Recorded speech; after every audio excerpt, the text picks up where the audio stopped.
Welcome to Let's Talk About It. We are your host, Lisa and Lizzie. I'm Lizzie. And I'm Lisa. Let's talk.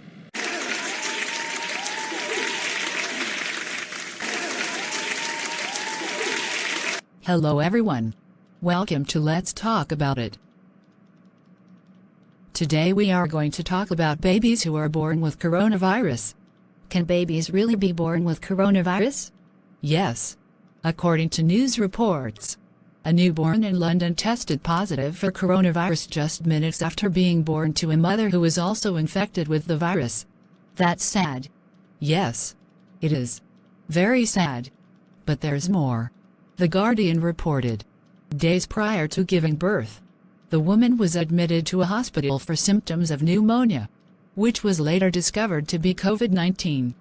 Did the mother and child get to stay together after the diagnosis? According to The Sun, the baby was treated at the hospital, while the mother was transferred to an infectious diseases hospital. Wow. This information is very disheartening. Yes, it is. Let us welcome to the show our guest, Dr. Bernard Hernandez. Dr. Hernandez is a professor of preventative medicine and infectious diseases. I'm sure he can shed light on the confusion we have about COVID-19 as well as answer our questions. Let us welcome Dr. Bernard Hernandez. Hello, Dr. Hernandez. Thank you for joining us. My pleasure. So good to see you again, Dr. Hernandez. You too, Lisa. While you were backstage, we were discussing babies born with COVID-19. Unfortunately, doctors in France have described what they said was the first confirmed case of a newborn infected in the womb with COVID-19 by the mother. The journal Nature Communications reported that the baby was born in March and suffered brain swelling and neurological symptoms linked to COVID-19 in adults. Thankfully, the baby has recovered.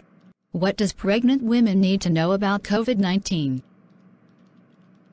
Based on what we know at this time, pregnant people might have a higher risk for severe illness from COVID-19 compared to non-pregnant people.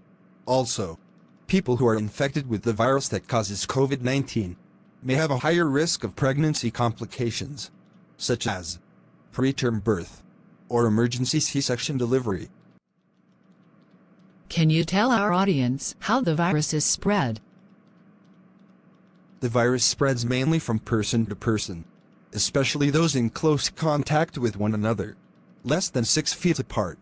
The virus travels through respiratory droplets when an infected person coughs or sneezes. It may also spread when a person touches a surface or object that has the virus on it, and then touches their mouth, nose, or eyes. Keep in mind that you don't have to experience symptoms to spread the virus to other people. According to the CDC, people who are infected, but never experience symptoms, can spread the virus. Tell us who is at risk of getting COVID-19. Everyone who is exposed to the virus is at risk of getting COVID-19.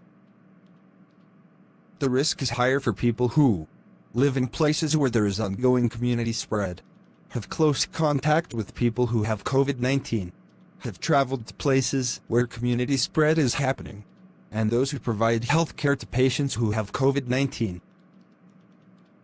Dr. Hernandez, I have been following this virus, and I noticed that it affects some people more severely than other people. With that said, can you tell our audience who is at a higher risk for severe illnesses from COVID-19? Older adults and pregnant women are more likely to become severely ill from COVID-19.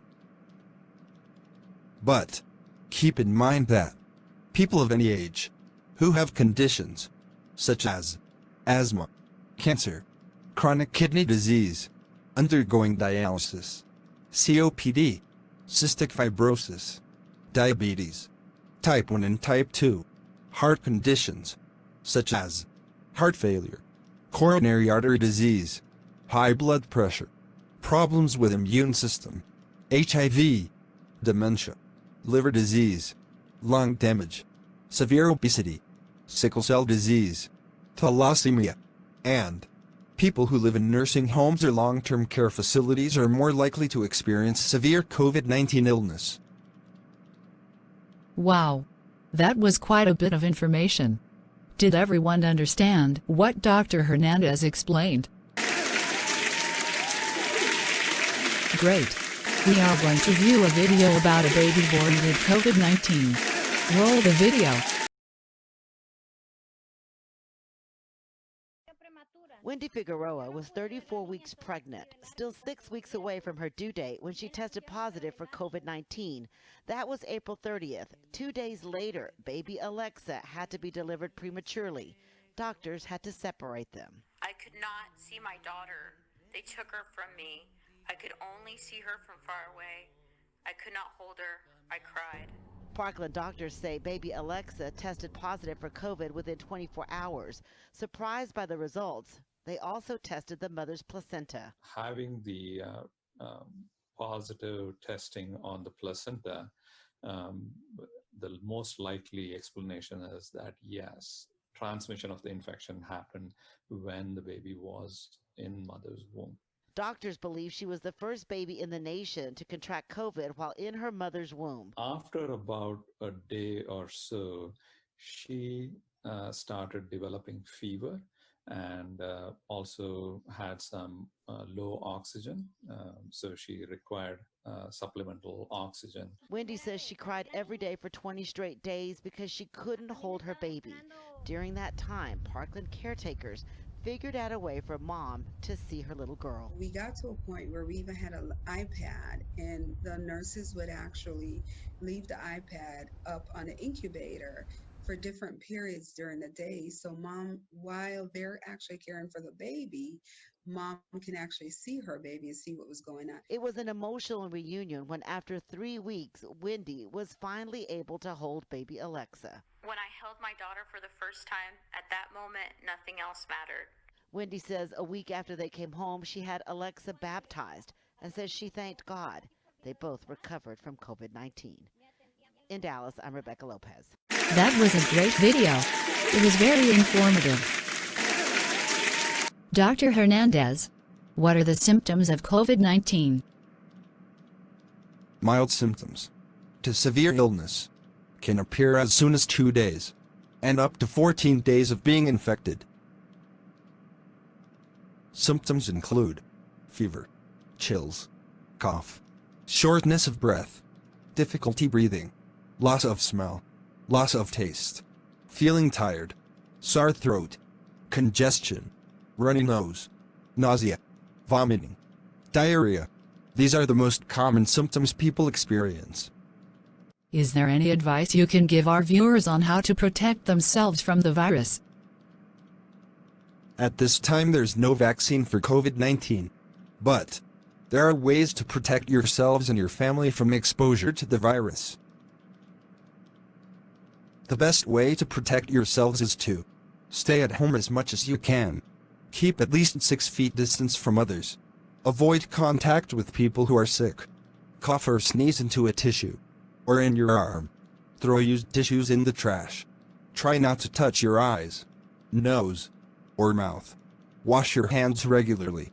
And wear a face covering. Thank you, Dr. Hernandez. And thank all of you for tuning in. No, you are not alone. Staying connected with friends and family in a virtual way is important. Reach out, share your story, and talk to other expecting and new moms online. Goodbye. See you next time on Let's Talk About It. Goodbye, everyone. You have something to talk about? Email your topic or video to Let's Talk About It. The email is listed below.